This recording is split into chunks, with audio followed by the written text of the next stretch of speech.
ಒಂದು ಪ್ಲೇಟ್ ಪಾವ್ ಭಾಜಿಗೆ ಹೊರಗಡೆ ಇಲ್ಲ 50ರಿಂದ 100 ರೂಪಾಯಿ ಕೊಟ್ಟು ತಿಂತೀವಿ. ಬಟ್ ಪಾವ್ ಭಾಜಿ ಮಾಡ್ಕೊಳ್ಳೋದು ತುಂಬಾನೇ ಸಿಂಪಲ್ಲು. ಮನೆಯಲ್ಲೇ ಇರುವಂತಹ ಈಸಿ ಇಂಗ್ರೀಡಿಯೆಂಟ್ಸ್ಗಳಲ್ಲಿ ಈಸಿ ತರಕಾರಿಗಳಿಂದ ತುಂಬಾನೇ ಸುಲಭವಾಗಿ ಮಾಡ್ಕೋಬಹುದು. ಪಾವ್ ಭಾಜಿ ಮಸಾಲಾ ಪೌಡರ್ ಸಹ ಮನೆಯಲ್ಲಿ ಯಾವ ರೀತಿಯಾಗಿ ಮಾಡ್ಕೊಳ್ಳೋದು ಅಂತ ನೋಡೋಣ. ನೆನೆಸ್ಕೊಂಡ್ ಕೂಡಲೇ 10ರಿಂದ 20 ನಿಮಿಷದಲ್ಲಿ ಕುಕ್ಕರಲ್ಲಿ ಯಾವ ರೀತಿಯಾಗಿ ಭಾಜಿ ಮಾಡ್ಕೊಳ್ಳೋದು ಅಂತ ನೋಡೋಣ. ಟೇಸ್ಟ್ ಮಾತ್ರ ನಾವು ಹೊರಗಡೆ ಎಲ್ಲ ಹೇಗೆ ಸ್ಟ್ರೀಟ್ ಸ್ಟೈಲಲ್ಲಿ ಪಾವ್ ಭಾಜಿ ತಿಂತೀವಿ ಎಕ್ಸಾಕ್ಟ್ ಸೇಮ್ ಇರುತ್ತೆ. ನಾನು ಹೇಳ್ಕೊಟ್ಟಿರುವಂಥ ರೆಸಿಪಿನ ಎಲ್ಲೂ ಸಹ ಒಂಚೂರು ಹೆಚ್ಚು ಕಡಿಮೆ ಮಾಡಬೇಡಿ. ಎಕ್ಸಾಕ್ಟ್ ರೆಪ್ಲಿಕೇಟ್ ಮಾಡಿಕೊಂಡ್ರೆ ನಿಮಗೂ ಸಹ ಇಷ್ಟೇ ಟೇಸ್ಟಿಯಾಗಿರುವಂತಹ ಪಾವ್ ಭಾಜಿ ಸಿಗತ್ತೆ. ರೆಸಿಪಿ ಇಷ್ಟ ಆಗಿದ್ರೆ ಲೈಕ್ ಮಾಡಿ, ನಿಮ್ಮ ಫ್ರೆಂಡ್ಸ್ ಫ್ಯಾಮಿಲಿ ಎಲ್ಲರಿಗೂ ಸಹ ಶೇರ್ ಮಾಡಿ. ನಮ್ಮ ಚಾನಲ್ನಲ್ಲಿರುವಂತಹ ಎಲ್ಲ ವಿಡಿಯೋಸ್ನು ಚೆಕ್ ಮಾಡಿ ನೋಡಿ. ಒಂದು ವೇಳೆ ನಿಮಗೆ ನಮ್ಮ ಚಾನಲ್ನ ಸಬ್ಸ್ಕ್ರೈಬ್ ಮಾಡ್ಕೊಳ್ಳೋದು ವರ್ತ್ ಇಟ್ ಅಂತ ಅನ್ಸಿದ್ರೆ ಈ ಕೂಡಲೇ ಸಬ್ಸ್ಕ್ರೈಬ್ ಮಾಡ್ಕೊಳ್ಳಿ. ಬನ್ನಿ ಫಟಾಫಟ್ ಅಂತ ಈ ಟೇಸ್ಟಿಯಾಗಿರುವಂಥ ರೆಸಿಪಿನ ನೋಡ್ಕೊಂಡು ಬರೋಣ. ಮೊದಲಿಗೆ ಸಿಂಪಲ್ ಆಗೊಂದು ಪಾವ್ ಭಾಜಿ ಮಸಾಲ ರೆಡಿ ಮಾಡ್ಕೊಳ್ಳೋಣ. 2 ಚಕ್ಕೆ, 2 ಏಲಕ್ಕಿ, 8ರಿಂದ 10 ಲವಂಗ, ಅರ್ಧ ಚಮಚದಷ್ಟು ಕಾಳು ಮೆಣಸು, 1 ಚಮಚದಷ್ಟು ಜೀರಿಗೆ, 1 ಚಮಚದಷ್ಟು ಸೋಂಪು ಕಾಳು, ಅರ್ಧ ಚಮಚದಷ್ಟು ಮೆಂತ್ಯ ಕಾಳು, 1.5 ಚಮಚದಷ್ಟು ಧನಿಯಾ ಬೀಜ, 2 ಪಲಾವ್ ಎಲೆ, 2ರಿಂದ 3 ಬ್ಯಾಡಗಿ ಮೆಣಸಿನಕಾಯಿ. ಇವಾಗ ಸ್ಟವ್ ಆನ್ ಮಾಡಿಕೊಂಡು ಇದಿಷ್ಟನ್ನು ಬೆಚ್ಚಗೆ ಮಾಡ್ಕೋತಾ ಇದ್ದೀನಿ. ಜಾಸ್ತಿ ನಾನು ಕೆಂಪುಗಾಗೋವರೆಗೂ ಹುರ್ಕೋತಾ ಇಲ್ಲ. ಜಸ್ಟ್ ನಾನು ಎಲ್ಲದನ್ನು ಬೆಚ್ಚಗಾಗೋವರೆಗೂ ಸ್ವಲ್ಪ ಫ್ರೈ ಮಾಡ್ಕೊತೀನಿ, ಡ್ರೈ ಫ್ರೈ ಮಾಡ್ಕೊತೀನಿ ಎಣ್ಣೆ ಹಾಕ್ತಲೇ. ಒಣಮೆಣಸಿನ್ಕಾಯಿ ಹಾಕಿಲ್ಲ ಅಂದ್ರೂ ಪರವಾಗಿಲ್ಲ. ಆಮೇಲೆ ನಾವು ಖಾರ ಪುಡಿ ಹಾಕಬೇಕಾದ್ರೆ ಪಾವ್ ಭಾಜಿನಲ್ಲಿ ಸರಿ ಮಾಡ್ಕೋಬೋದು. ಮತ್ತು ಧನಿಯಾ ಬೀಜ ಇಲ್ಲ ಅಂದ್ರೂ ಪರವಾಗಿಲ್ಲ, ಧನಿಯಾ ಪುಡಿನೇ ಹಾಕ್ಕೋಬೋದು. 1-2 ನಿಮಿಷ ಹಾಗೆ ಡ್ರೈ ಫ್ರೈ ಮಾಡಿಕೊಂಡು ಇವಾಗ ಸ್ಟವ್ ಆಫ್ ಮಾಡ್ಕೊಂಡಿದ್ದೀನಿ. ಇದು ಕಂಪ್ಲೀಟ್ಲಿ ತಣ್ಣಗಾಗಬೇಕು. ತಣ್ಣಗಾದ್ಮೇಲೆ ಒಂದು ಮಿಕ್ಸಿ ಜಾರಿಗೆ ಹಾಕೊಂಡು ಒಂದು ಫೈನ್ ಪೌಡರ್ ಆಗೋ ರೀತಿ ಗ್ರೈಂಡ್ ಮಾಡ್ಕೊಂಡಿದ್ದೀನಿ. ಸ್ವಲ್ಪನೂ ತರಿಯಾಗಿರಬಾರ್ದು, ಫುಲ್ ಕಂಪ್ಲೀಟ್ಲಿ ಫೈನ್ ಪೌಡರ್ ಆಗಬೇಕು. 2-3 ಜನಕ್ಕೆ ನೀವು ಪಾವ್ ಭಾಜಿ ಮಾಡ್ಕೋತೀರಾ ಅಂದರೆ ಈ ಪೌಡರ್ನಲ್ಲಿ 5-6 ಸರಿ ಪಾವ್ ಭಾಜಿ ಮಾಡ್ಕೋಬಹುದು. ಎಷ್ಟು ಬೇಕಷ್ಟು ಯೂಸ್ ಮಾಡಿಕೊಂಡು ಇನ್ನು ಮಿಕ್ಕಿದ್ದನ್ನು ಗಾಳಿ ಹೋಗದಲ್ಲೇ ಇರುವಂಥ ಏರ್ ಟೈಟ್ ಕಂಟೈನರ್ನಲ್ಲಿ ಹಾಕಿಟ್ರೆ 2-3 ತಿಂಗಳು ಕೆಡಲ್ಲ. ಫ್ರಿಜ್ನಲ್ಲಿ ಇಟ್ಟರಂತೂ 5-6 ತಿಂಗಳಾದರೂ ಕೆಡೋದಿಲ್ಲ. ಇಷ್ಟೇ ಸಿಂಪಲ್ಲು ಪಾವ್ ಭಾಜಿ ಮಸಾಲ ಮಾಡ್ಕೊಳ್ಳೋದು. ನಿಮ್ಗೆ ಯಾವಾಗ ಪಾವ್ ಭಾಜಿ ಮಾಡಬೇಕು ಅನಿಸುತ್ತೋ ಆವಾಗಲೇ ಫಟಾಫಟ್ ಅಂತ ಪಾವ್ ಭಾಜಿ ಮಸಾಲ ರೆಡಿ ಮಾಡಿಕೊಂಡು ಪಾವ್ ಭಾಜಿ ಮಾಡ್ಕೋಬೋದು. ಇವಾಗ ಪಾವ್ ಭಾಜಿದು ಭಾಜಿ ಮಾಡ್ಕೊಳ್ಳೋಕ್ಕೆ ಏನೇನೆಲ್ಲ ತರಕಾರಿಗಳು ಬೇಕು ಅಂತ ನೋಡೋಣ. 2 ಆಲೂಗೆಡ್ಡೆ ತಗೊಂಡಿದ್ದೀನಿ. ಎಲ್ಲ ತರಕಾರಿಗಳಿಗಿಂತ ಜಾಸ್ತಿ ಆಲೂಗೆಡ್ಡೆನೇ ತಗೋಬೇಕು. ದೊಡ್ಡ ಸೈಜ್ದೊಂದು ಈರುಳ್ಳಿ ತಗೊಂಡಿದ್ದೀನಿ. ಇದು ಪೂರ್ತಿ ಹಾಕ್ಕೊಳ್ಳಲ್ಲ, ಇದರಲ್ಲಿ ಅರ್ಧ ಹಾಕ್ಕೊತೀನಿ. 2 ಮೀಡಿಯಮ್ ಸೈಜ್ ಟೊಮ್ಯಾಟೊ ತಗೊಂಡಿದ್ದೀನಿ. ಮತ್ತು ಸ್ವಲ್ಪ ಕ್ಯಾಪ್ಸಿಕಮ್ ತಗೊಂಡಿದ್ದೀನಿ. ಮತ್ತು ಸ್ವಲ್ಪ ಬೀಟ್ರೂಟ್ ತಗೊಂಡಿದ್ದೀನಿ. ಬೀಟ್ರೂಟ್ ಇಲ್ಲ ಅಂದ್ರೂ ನಡೆಯುತ್ತೆ, ನಾನು ಜಸ್ಟ್ ಕಲರ್ ಚೆನ್ನಾಗಿ ಬರಲಿ ಅಂತ ಬೀಟ್ರೂಟ್ ಹಾಕ್ಕೊಂಡಿದ್ದೀನಿ. ನೀವು ಕ್ಯಾರೆಟ್ ಸಹ ಹಾಕ್ಕೋಬೋದು, ಹೂಕೋಸು ಸಹ ಹಾಕ್ಕೋಬೋದು, ಬೀನ್ಸ್ ಸಹ ಹಾಕ್ಕೋಬೋದು. ಎಲ್ಲ ತರಕಾರಿಗಳನ್ನ ಹಾಕಿ ಸಹ ಪಾವ್ ಭಾಜಿ ಮಾಡ್ಕೋಬೋದು. ಯಾವ್ಯಾವ ತರಕಾರಿ ಇದೆ ಅದನ್ನೆಲ್ಲ ಸ್ವಲ್ಪ ಸ್ವಲ್ಪ ಹಾಕ್ಕೊಳ್ಳಿ. ಬಟ್ ಆಲೂಗೆಡ್ಡೆ ಜಾಸ್ತಿ ಇರಬೇಕು ಎಲ್ಲ ತರಕಾರಿಗಳಿಗಿಂತ. ಈ ಬೀಟ್ರೂಟ್ ಇದೆಯಲ್ವಾ, ಇಷ್ಟೇ ಸೈಜಲ್ಲಿ ತೊಗೋಬೇಕು ಎಲ್ಲದನ್ನು. ಸ್ವಲ್ಪ ಹೂಕೋಸು, ಸ್ವಲ್ಪ ಕ್ಯಾರೆಟ್ ಆ ಥರ ತೊಗೊಳ್ಳಿ, ಜಾಸ್ತಿ ತೊಗೋಬಾರ್ದು. ಮತ್ತು ಸ್ವಲ್ಪ ಬಟಾಣಿ ತೊಗೊಂಡಿದ್ದೀನಿ. ಹಸಿ ಬಟಾಣಿನಾದರೂ ತೊಗೋಬೋದು ಅಥವಾ ಒಣ ಬಟಾಣಿನ ಒಂದು ರಾತ್ರಿ ನೆನೆಸ್ಬಿಟ್ಟಾದರೂ ತೊಗೋಬೋದು. ಒಂದು 2-3 ಚಮಚದಷ್ಟು ತೊಗೊಂಡಿದ್ದೀನಿ, ಜಾಸ್ತಿ ಹಾಕೋಬಾರ್ದು, ಸ್ವಲ್ಪ ತೊಗೊಂಡ್ರೆ ಸಾಕಾಗುತ್ತೆ. 2-3 ಜನಕ್ಕೆ ಪಾವ್ ಭಾಜಿ ಮಾಡ್ಕೊಳ್ಳೋದಕ್ಕೆ ಇಷ್ಟು ತರಕಾರಿ ಸಾಕಾಗುತ್ತೆ.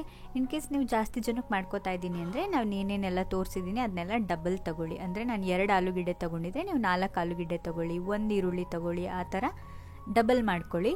ಇವಾಗ ಕುಕ್ಕರಲ್ಲಿ ಭಾಜಿ ಹೇಗೆ ಮಾಡ್ಕೊಳ್ಳೋದು ಅಂತ ನೋಡೋಣ. 3 ದೊಡ್ಡ ಚಮಚದಷ್ಟು ಎಣ್ಣೆ ತಗೊಂಡಿದ್ದೀನಿ. ಮತ್ತು ಇದಕ್ಕೆ ಸ್ವಲ್ಪ ಬೆಣ್ಣೆ ಹಾಕೋತಾ ಇದ್ದೀನಿ. ನೀವು ಬರೀ ಬೆಣ್ಣೆನಲ್ಲೂ ಮಾಡ್ಕೋಬೋದು ಅಥವಾ ಬರೀ ಎಣ್ಣೆನಲ್ಲೂ ಮಾಡ್ಕೋಬೋದು. 2 ಇದ್ದರೆ 2 ಸ್ವಲ್ಪ ಹಾಕ್ಕೊಂಡು ಮಾಡ್ಕೋಬೋದು. ಪಾವ್ ಭಾಜಿಗೆ ಬೆಣ್ಣೆ ಹಾಕಿದರೆ ತುಂಬ ಚೆನ್ನಾಗಿ ಬರುತ್ತೆ ಟೇಸ್ಟು.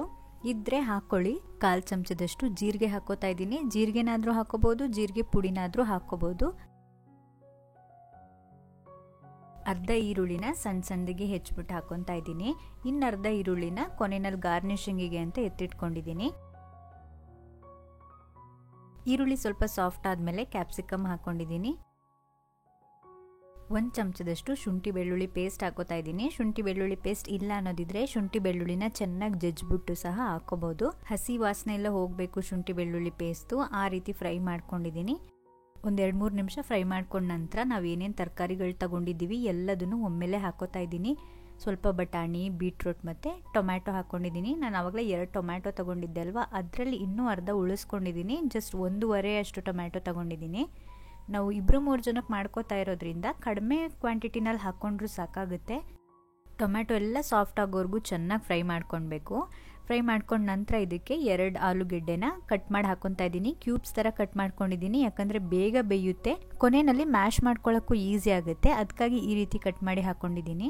ಆಲೂಗೆಡ್ಡೆನೇನು ಫ್ರೈ ಮಾಡ್ಕೊಳ್ಳೋ ಅವಶ್ಯಕತೆ ಇರೋದಿಲ್ಲ, ಜಸ್ಟ್ ಎಲ್ಲದನ್ನು ಮಿಕ್ಸ್ ಮಾಡ್ಕೊಂಡಿದ್ದೀನಿ ಅಷ್ಟೇ. ಲಾಸ್ಟ್ ಪಾವ್ ಭಾಜಿ ವಿಡಿಯೋದಲ್ಲಿ ನಿಮಗೆ ಒಣಮೆಣಸಿನ್ಕಾಯ್ದು ಪೇಸ್ಟ್ ಹಾಕ್ಕೊಂಡು ಮಾಡೋದು ಹೇಳ್ಕೊಟ್ಟಿದ್ದೆ. ಸ್ಟ್ರೀಟ್ ಸ್ಟೈಲಲ್ಲೆಲ್ಲ ಅವ್ರು ಅದೇ ರೀತಿ ಮಾಡ್ಕೊಳ್ಳೋದು. ಬಟ್ ನಾನಿವತ್ತು ಈಸಿ ಆಗಲಿ ಅಂತ ಹೇಳಿ ಅಚ್ಕಾರದ ಪುಡಿ ಹಾಕೋತಾ ಇದ್ದೀನಿ 2 ಚಮಚದಷ್ಟು. ಮತ್ತು 3/4 ಚಮಚದಷ್ಟು ನಾವು ಅವಾಗಲೇ ರೆಡಿ ಮಾಡಿ ಇಟ್ಕೊಂಡ್ವಲ್ವಾ ಪಾವ್ ಭಾಜಿ ಮಸಾಲ, ಅದನ್ನು ಹಾಕ್ಕೊಂಡಿದ್ದೀನಿ. ಜಾಸ್ತಿನೂ ಹಾಕ್ಕೋಬಾರ್ದು, ಟೇಸ್ಟ್ ಹಾಳಾಗುತ್ತೆ. ಎಷ್ಟು ಬೇಕು ಅಷ್ಟೇ ಹಾಕ್ಕೋಬೇಕು. ಇದು 2 ಪೌಡರ್ ಹಾಕೋದು, ಇದಕ್ಕೆ ಇನ್ನೇನು ಎಕ್ಸ್ಟ್ರಾ ಪೌಡರ್ಗಳು ಹಾಕೋ ಅವಶ್ಯಕತೆ ಇರೋದಿಲ್ಲ. ಇಷ್ಟನ್ನು ಒಮ್ಮೆ ಮಿಕ್ಸ್ ಮಾಡಿಕೊಂಡು ಎಷ್ಟು ಬೇಕಷ್ಟು ನೀರು ಹಾಕೋತಾ ಇದ್ದೀನಿ. ನೀರನ್ನ ಜಾಸ್ತಿ ಸಹ ಹಾಕೋಬಾರ್ದು, ಜಸ್ಟ್ ಆಲೂಗೆಡ್ಡೆ ಮುಳುಗೋವರೆಗೂ ನೀರು ಹಾಕೊಂಡ್ರೆ ಸಾಕಾಗುತ್ತೆ. ಆಮೇಲೆ ಎಲ್ಲದನ್ನು ಮ್ಯಾಶ್ ಮಾಡ್ಕೊಂಡ್ಮೇಲೆ ನೀರು ಬೇಕು ಅನಿಸಿದ್ರೆ ಕೊನೆಯಲ್ಲಿ ಆ್ಯಡ್ ಮಾಡ್ಕೋಬೋದು.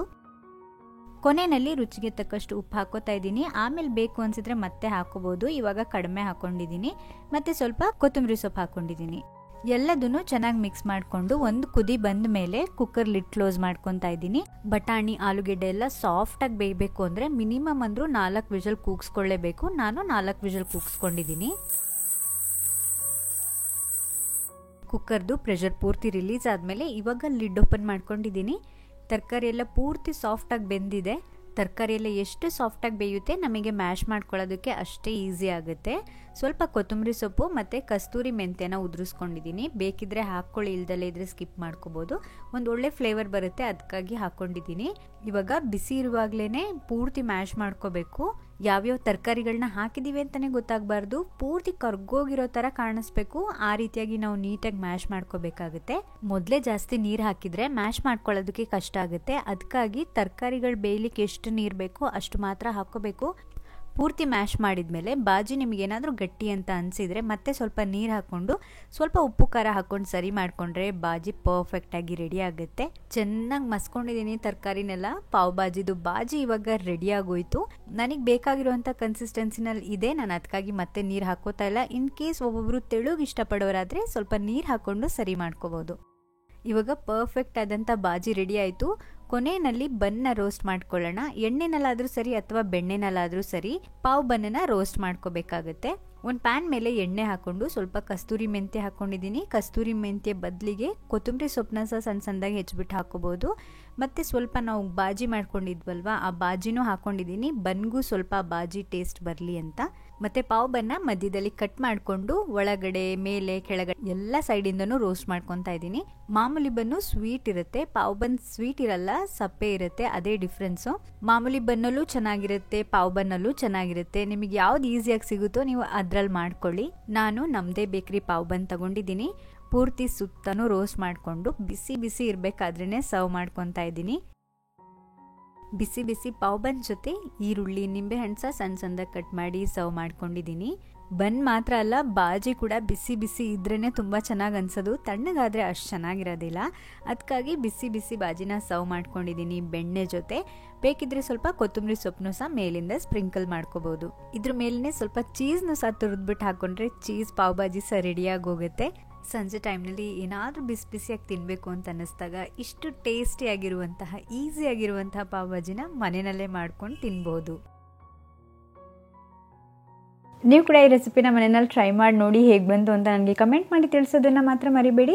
ನೀವೇನೋ ನಮ್ಮ ಚಾನಲ್ಗೆ ಸಬ್ಸ್ಕ್ರೈಬ್ ಆಗಿಲ್ಲ ಅನ್ನೋದಿದ್ರೆ ಈ ಕೂಡಲೇ ಸಬ್ಸ್ಕ್ರೈಬ್ ಮಾಡ್ಕೊಳ್ಳಿ. ಮತ್ತು ನಿಮ್ಮ ಫ್ರೆಂಡ್ಸ್ ಫ್ಯಾಮಿಲಿ ಎಲ್ಲರ ಹತ್ರ ಕೂಡ ಸಬ್ಸ್ಕ್ರೈಬ್ ಮಾಡಿಸಿ. ನಾನು ನಿಮಗೆ ಸಿಗ್ತೀನಿ ಮತ್ತೊಂದು ಸೂಪರ್ ಡೂಪರ್ ರೆಸಿಪಿ ಜೊತೆ. ಅಲ್ಲಿವರೆಗೂ ಹ್ಯಾಪಿ ಕುಕಿಂಗ್.